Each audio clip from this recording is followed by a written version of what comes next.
Are you licking your wounds, or are you mortally wounded when you came third in the by-election?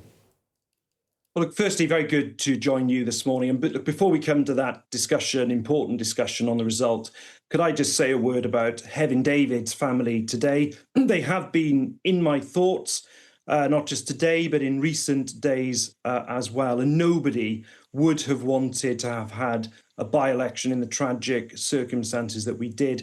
And also a word for the Welsh Labour candidate, Richard Tunnicliffe, who, against that very difficult backdrop, ran a very positive and dignified campaign. In terms of the result, of course, I'm not shying away from how disappointing the result is.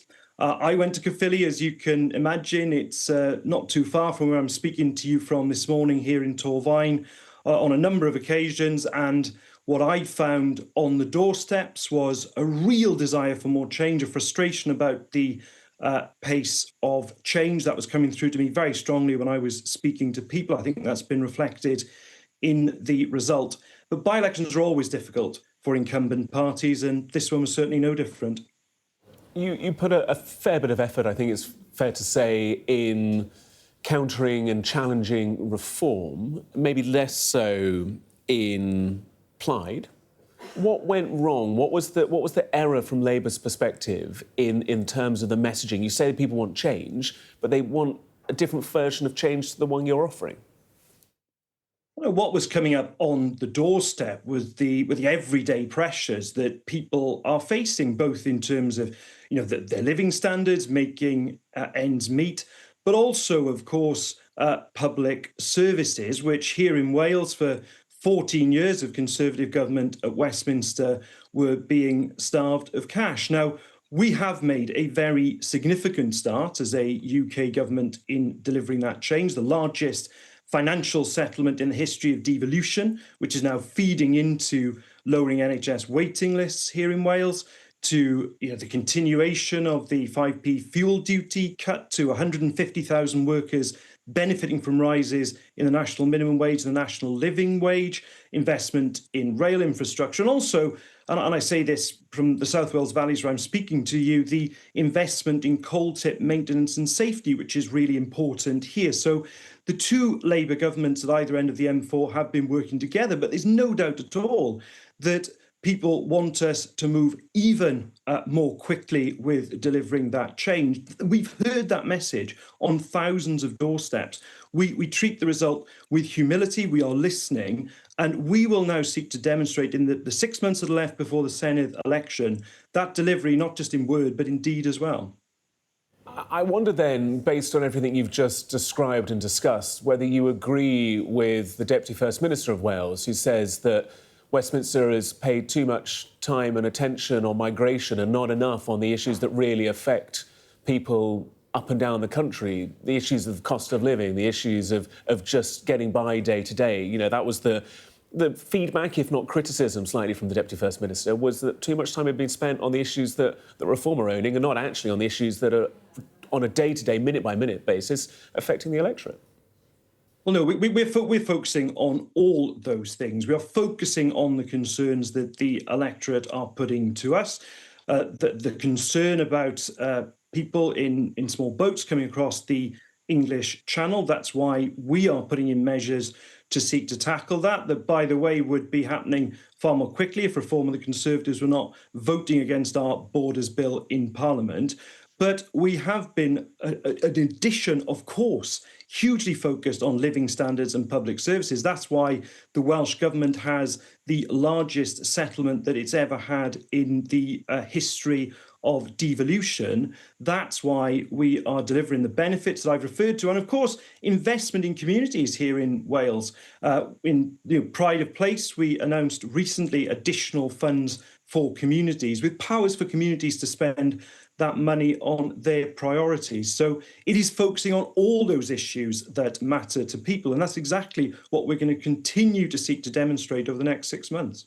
We're a little tight on time, so apologies for just kind of keeping moving on. I just, a final thought with regards to the Welsh Parliament. You are 2 seats short now of a majority. Previously, you were able to maybe work at times with the Liberal Democrat. Who will you now work with to try and achieve that agenda? Which deals will you do? Which parties, which individuals, which independents will you work with and ally yourselves with to try and get that across the line? Because at the moment, you are short of that majority. Well, look, in the devolution age, that is a matter for Leonard Morgan and the Welsh government, not for me. What I certainly know is that the Welsh government will be behaving responsibly on the forthcoming budget. The Welsh government will be putting public services first. It will be putting the well-being of the Welsh people first. It is then up to the opposition parties how they respond to that. But the Welsh people will be watching how the other parties behave in respect of the budget.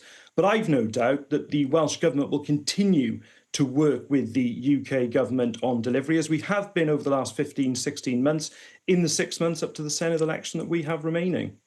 With that in mind, you mentioned the budget. We need to pick up on that because the promise from the Labour Party, from the government, was no raises in taxation, no tax rises for working people. If the front pages of some of the papers are to be believed, the Chancellor's in talks to increase income tax. Is that to be believed? We stand by our manifesto pledges on VAT, on national insurance and on income tax. We have protected people's pay slips. That's precisely what we've been doing over the last 15, 16 months. So we stand by those pledges. But in terms of broader questions for the budget, certainly those are a matter for the Chancellor. And I certainly won't be drawn on individual tax measures. It wouldn't be appropriate for me to do that or helpful for me to do that ahead of a budget. But certainly this government has stood by working people and will continue to do that. So you stand by those pledges. So the reports on the front pages of the paper are incorrect then. There will be no rise in income tax at the budget. I see lots of speculation about what might or might not be in the budget. The only person who will really know that, frankly, is going to be the Chancellor herself. I know the work that she's doing in preparation for the budget, but directly in answer to your question, our manifesto pledges were made and they stand. So they stand. So we will watch very closely in a few weeks' time for that. Just finally, Coalition of the Willing meeting this afternoon in London. What should the public expect from the United Kingdom in terms of its continued support for Ukraine? So the Prime Minister will continue his work leading the coalition of the willing with other European leaders. This is all about ramping up the pressure on Putin. Putin is the block to peace and advancement of peace talks in Ukraine.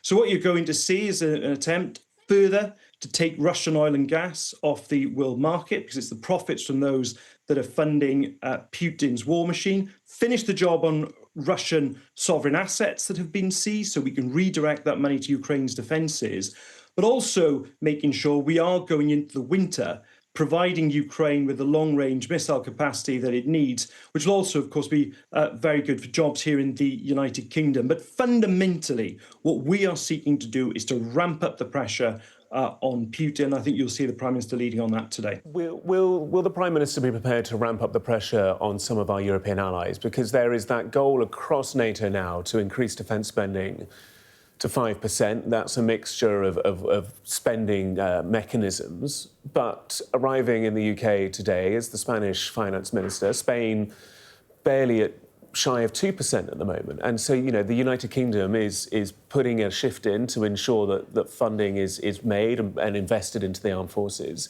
Other NATO allies are not doing so. Will the Prime Minister have those tough conversations with other countries to say, look, this needs to be pan-Europe, pan-NATO to really ensure the defence of this continent?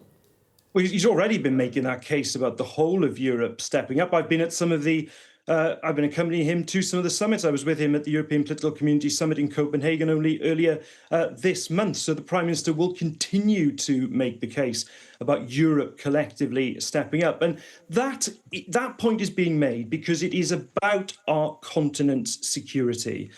Security, peace, defending Ukraine, which this country has been doing in recent years, is absolutely vital for our own security. So yes, absolutely, the Prime Minister will continue to make that case for the whole continent stepping up on defence. It's hugely important that he's there doing it. Joining us live, Nick Thomas-Symonds. Good to have you with us. Appreciate your time. Thank you.